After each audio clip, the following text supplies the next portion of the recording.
kung talagang hindi totoo ang sinabi nitong mga Marines na ito, ay bakit ang lakas ng loob magsampa ng kaso nitong si attorney sa ombudsman pa man din? Di ba? Hindi mga tanga yung mga yan. Para lamang ano tawag dito, itaya yung kanilang buhay at pagkatao dito sa usapin nila ito. Hindi ganon. Yung sinasabi nila na lousy script, wala kang magagawa. Pasensya na, kasi hindi naman mga artista yung mga tao na yun. Sila ay mga totoong tao na nagsasabi ng totoo nilang nalalaman. Ramos, Abante Pilipinas. Mas lousy yung nag-aakusa dahil una, hanggang ngayon, hindi pa nila napapatunayan na talagang wala silang pagkakamali sa mga pangyayari na ito. Hindi pa nila napapatunayan kung talaga bang matino ang pag-iisip ng kanyang boss. Di ba? Yun ang fake news. Di ba? At yun ang talagang masasabi mong lousy na mga walang ginawa kundi dumipensa, sumalag. Pero hindi nila kayang bumabante. At kung aabante man ito, ang gagawin nila, kakasuhan nila ngayon, ito mga tao nagsasalita ng katotohanan. Ronnie Ramos. Alright, 4:08 in the morning. Kwentuhan muna tayo bago sa ating mga umaabanting balita.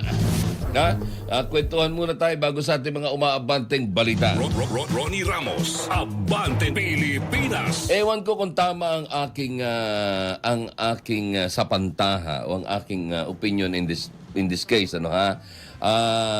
please join me. Medyo bigyan nyo nga ako ng tamang please correct me if I'm wrong, dahil ako naman po I always stand to be corrected, Ang sabi ho ni Congressman Barbers, Robert Ace Barbers, sabi po niya ay kung talaga daw hong totoo ang sinasabi ng 18 Marines, ay dapat hong ipanotary nitong mga ito ang kanilang mga sinasabi para bang sinumpaan. Kaya lang, ako naman ay nagtataka sapagkat kahapon ay nagsampa na ho ng kaso sa ombudsman ang abogado nila. Na si ano pangalan ng abogado ng mga nung 18 former Marines, nagsampa na ho ito ng kaso sa ombudsman. Kaya ang tanong ko naman ay ano ang basehan? Ano ang basehan ng kaso na isinampa ng abogado nitong 18 Marines na ito kung hindi pa pala sworn or tawag dito, hindi pa pala sinusumpaan itong mga Marines na ito yung kanilang mga sinabi, yung kanilang mga binitawang mga salita nung humarap sila sa media kamakailan. Dahil importante ho yan. Hindi naman tatanggapin sa korte ang isang reklamo na ang nilalaman nito ay chismis. Di ba? Hanggat ang isang reklamo ay hindi ho napapanumpaan, wala hong legal na ay basehan o kaya ay not legally or binding yung kanyang mga sinumpaan o mga tinuran, ay hindi ho yan tatanggapin ng korte. That's what yun ang pagkakaintindi ko. Pakikorek nga kung ako'y tama. Ate Loida Abaygar, good morning. At Sakina Macabinto, yan, watching from Qatar. Sakina, good morning. Tama baga? Dahil kung talagang hindi totoo ang sinabi nitong mga Marines na ito, ay bakit ang lakas ng loob magsampa ng kaso nitong si attorney sa ombudsman pa man din? Di ba? So, yan yung sinasabi natin kahapon at pinag-uusapan na itong mga tinura na ito na mga Marines na ito, hindi ho sagot dito yung sirain ng kanilang kredibilidad. Sapagkat ito na mga kanilang mga aligasyon at mga sinasabi na ito ay ang kailangan dito i-verify kung totoo o hindi. Hindi mo kailangang sirain ang kanilang pagkatao, hindi mo kailangang i-discredit ang kanilang mga sinabi, o kaya ay hindi mo kailangang ay sirain yung diskarte nitong 18 katao na ito. Di ba ga? Ang hinahanap nila sa kanila ay yung kanilang reputasyon.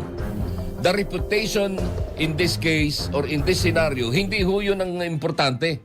Ang importante din ay kung totoo baga ang sinabi nila o hindi. May video, mayroong picture, may mga sinumpang salaysay. So, ano ang gagawin natin din sa bagay na ere? So, let us, let us verify. Pag napatunayan natin na ito'y hindi totoo, ay di ibulgar natin. Pero kapag ito nga ay totoo, abay sa palagay ko, dapat nga hong litisin. Dapat nga hong ikulong kung sino yung mga taong involved dito sa 805 billion pesos na ito. Abante Pilipinas. Oy, nakakaawa naman yung mga tao, no? Kasi hindi naman mga tanga yung mga yan para itaya ang kanilang sarili, no? At ibuyangyang ang kanilang pagmumuka sa harap ng media. Di ba? Hindi mga tanga yung mga yan. Para lamang itaya yung kanilang buhay at pagkatao dito sa usapin ho na ito. Kasi kung mga tanga yung mga yan, di ba? Hindi lahat ng mga tao o witness o mga nagbibigay ng testimonya, mga kaibigan, ay tandaan ho natin, hindi lahat ng mga tao ay magaling magsalita.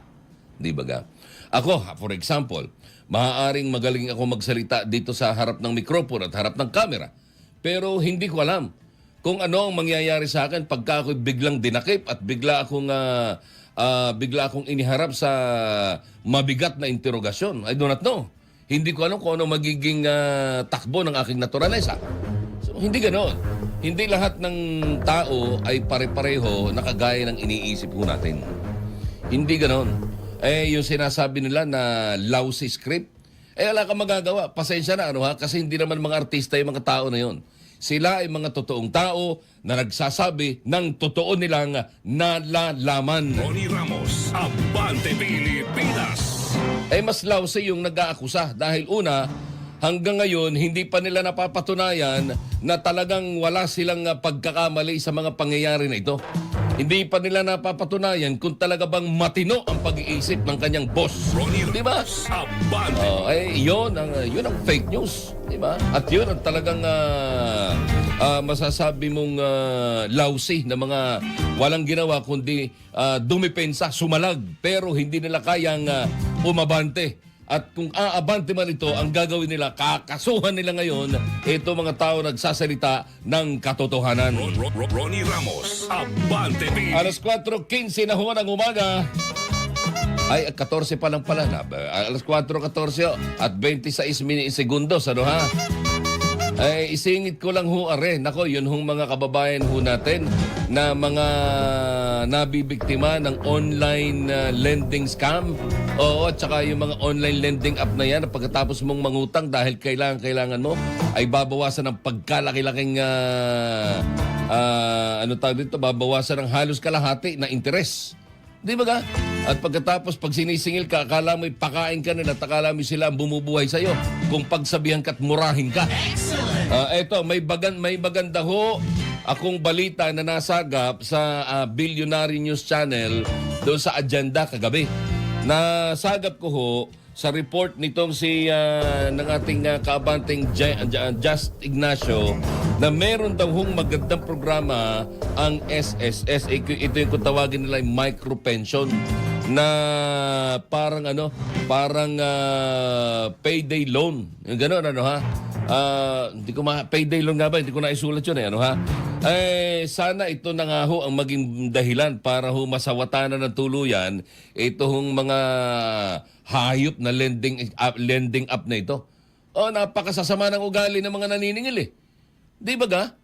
Grabe. Akala mo ikaw yung taong pinakamasama sa buong mundo na maaawa ka sa sarili mo dahil nangailangan ka lamang ng 7,000, ng 3,000 para ikaw para idagdag do sa iyong babayarang pagkakautang ay pag hindi ka nakabayad, malate ka lang ng isang araw. Malate ka lang ng isang araw. Yari ka. Mumurahin ka na akala mo napakasama mong tao. Kaya hintayin ho natin ito.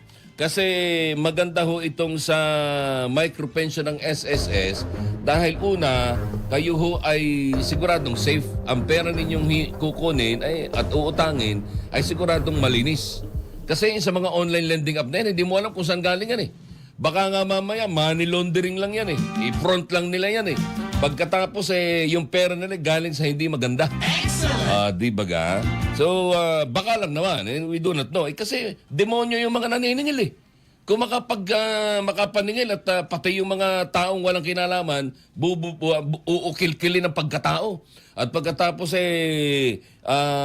at ang mga records at pagkatapos doon magte-text at sasabihin, "Hoy, si Fred Rabanal, napakawalang hiyang tao niyan, hindi marunong magbayad ng utang.